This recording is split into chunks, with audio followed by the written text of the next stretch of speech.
پہلا تھا کہ عورت کے موٹر سائیکل چلانے کی شرعی حیثیت کیا ہے۔ دیکھیں، شریعت عورت کے لیے چاہتی ہے کہ وہ ایک تو مردوں کی طرح بالکل بھی نہ ہو، یعنی کوئی ایسا کام نہ کرے جس سے مردوں کی مشابہت پیدا ہو۔ دوسرا یہ کہ شریعت ہمیشہ اس بات کو ناپسند کرتی ہے کہ عورت کسی بھی جہت سے اپنے آپ کو مرکز نگاہ بنا لے، اسی لیے عورت کو بہت زیادہ تیز خوشبو لگا کر باہر نکلنے سے منع کیا گیا، کیونکہ جب وہ خوشبو لگا کر نکلے گی اور غیر مردوں تک پہنچے گی تو لازم سی بات ہے کہ آدمی اس کا مرکز اور مرجع دیکھتا ہے کہ کہاں سے خوشبو آئی تو عورت کی طرف توجہ ہو جائے گی۔ اسی طرح علماء نے منع فرمایا کہ عورتیں بہت زیادہ بھڑکیلے لباس، حتیٰ کہ اگر کوئی بہن برقع استعمال کرتی ہے تو اس طرح کا نہ کرے کہ اس میں نقش و نگار وغیرہ ہوں کہ کسی کی توجہ نہ بھی ہو تو اچانک اس کی طرف ہو جائے۔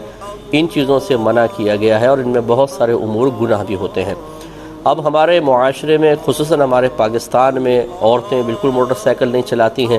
یہاں گاڑی چلا رہی ہوں تو میں نے دیکھا ہے کہ لوگ جھانک جھانک کے دیکھنا شروع کر دیتے ہیں کہ یہ ایک عورت گاڑی چلا رہی ہے، موٹر سائیکل تو ویسے نہیں چلاتے۔ اب جب عورت چلائے گی لازم بات ہے کہ ہر ایک کی مرکز نگاہ بنے گی، پھر مطلب شرارتی قسم کے لوگ، یہ ہو سکتا ہے کوئی سائیڈ مار دے، کوئی کچھ کر دے، اور پھر وہ ایک تماشا جو بنے گا وہ بھی آپ کے سامنے ہے۔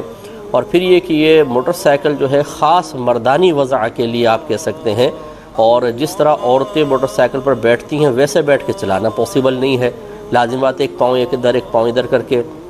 چلانی پڑے گی، اور اس میں پھر آپ خود سوچ سکتے ہیں کہ کس طرح کا ماحول بنے گا۔ اس لیے ہمارے معاشرے میں خاص طور پر اس سے منع ہی کیا جائے گا، اور اگر میں اس کو کہوں کہ یہ شدید مکروہ ہے تو اس میں کوئی مطلب تعجب خیز بات نہیں ہوگی، کیونکہ مزاج شرع یہ ہے کہ عورتیں اس طرح کی سواریاں استعمال نہ کریں۔ ایک یہ خلاصہ کلام یہ ہوا کہ ہماری بہنیں جو ہیں وہ یہ موٹر سائیکل کی سواری، چونکہ یہ ایک ایسی سواری ہے جو خاص مردانی وضع کے لیے ہے، اور اس میں عورت لوگوں کی، مردوں کی نگاہوں کا مرجع بنے گی، اور پھر شرارتی قسم کے لوگ اس طرح شرارتیں کر کے، اور پھر ہمارے ہاں قانون کا تو آپ کو حال پتہ ہی ہے کہ بعض اوقات کچھ بھی نہیں ہو پاتا ہے، اور بالفرض اگر ہو بھی، جیسے اب آج کل ماشاءاللہ بہرحال اس کی تعریف بھی کرنی چاہیے، جیسے ہمارے کراچی کا ماحول تو بہت ہی اچھا ہوتا چلا جا رہا ہے، تو اس میں اگر قانون سخت بھی ہو تو لیکن جو ایک شرارت کر دیا اور عورت تماشا بن گئی، اور آج کل آپ کو پتہ ہے کہ ہر ایک اٹھاتا بعد میں ہے، ویڈیو پہلے بنا لیتا ہے اور اس کو فوراً پھر اپلوڈ کر دیا جاتا ہے، ایک لمحے کے بعد ہے، ہر ایک کے پاس انٹرنیٹ ہے، تو اس میں پھر ایک عورت کا تماشا بن جانا یہ قطعاً غیر مناسب ہے۔ تو ایسے امور کو اختیار کرنا کہ اس قسم کا ماحول بعد میں بنے، یہ شریعت اس کی اجازت نہیں دے گی۔ تو میں اس کو ناجائز حرام نہیں کہہ رہا ہوں، لیکن بہرحال یہ کراہت کے درجے میں ضرور ہے، اس سے اجتناب کرنا چاہیے۔ یہ ٹھیک ہے۔ اور میرا دوسرا سوال یہ ہے کہ یہ ڈرامے وغیرہ ہم جو دیکھتے ہیں، اگر کوئی بہت اچھے ڈرامے ہوں، موضوعاتی ڈرامے ہوں، لیکن اس میں بھی میوزک وغیرہ تو ہوتا ہے، تو اس میں گناہ کا کیا ہے، مطلب کس طرح دیکھیں؟ ٹھیک ہے، اور کوئی سوال؟ بہت شکریہ جی ہاں، بہن نے یہ ڈرامے کے بارے میں کہا کہ اچھے اصلاحی ڈرامے، تو اصلاحی ڈرامے خواتین کے لیے حکم ہے، مرد کا تو پھر علیحدہ ہے، لیکن خواتین اصلاحی ڈرامے دیکھ سکتی ہیں بالکل، لیکن بعض ڈرامے ایسے ہوتے ہیں کہ وہ بچیوں کے اندر غلط قسم کی تحریک پیدا کر دیتے ہیں، اس میں ضرور اجتناب کرنا ہوگا، کیونکہ ایک لمحہ ہی ہوتا ہے بس انسان کے قلب اور ذہن کے پلٹنے کا، اس کا بہت خیال رکھا جائے۔ باقی اگر مقصود اصل میں اصلاحی ڈرامہ ہے اور ضمناً پیچھے میوزک چل رہا ہے تو وہ چونکہ ہمارا مطمع نظر نہیں ہوتا،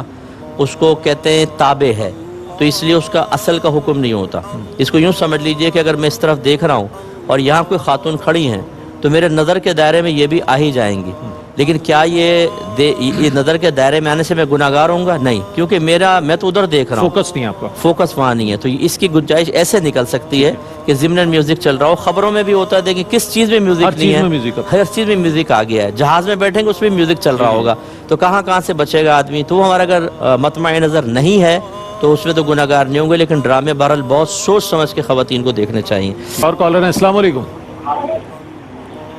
جی السلام علیکم۔ جی وعلیکم السلام۔ فرمائیے۔ جی بھائی، مجھے پوچھنا تھا کہ یہ جو پروگرام میں بیچ میں جو ایڈس وغیرہ آتے ہیں جس میں لڑکیاں آتی ہیں اس طرح، تو یہ تو سبھی پروگرام دیکھ لوں گا، یہ اس میں ہم گناہ میں آئیں گے یا کیا ہے، اس کا آپ بتائیے گا پلیز۔ ٹھیک ہے، شامل کرتے ہیں۔ جی صاحب۔ جی ایڈ میں کہہ رہی ہیں لڑکیاں آ جاتی ہیں، تو عورتوں کو تو کوئی مسئلہ نہیں ہوتا، مردوں کو چاہیے کہ اپنی نگاہیں ان سے ہٹا لیں، کیونکہ بعض اوقات یہ چینلز کی بھی اپنی ایک مجبوریاں ہوتی ہیں، یہ اس کے بڑے اخراجات ہوتے ہیں، لاکھوں کے اس میں ہوتے ہیں،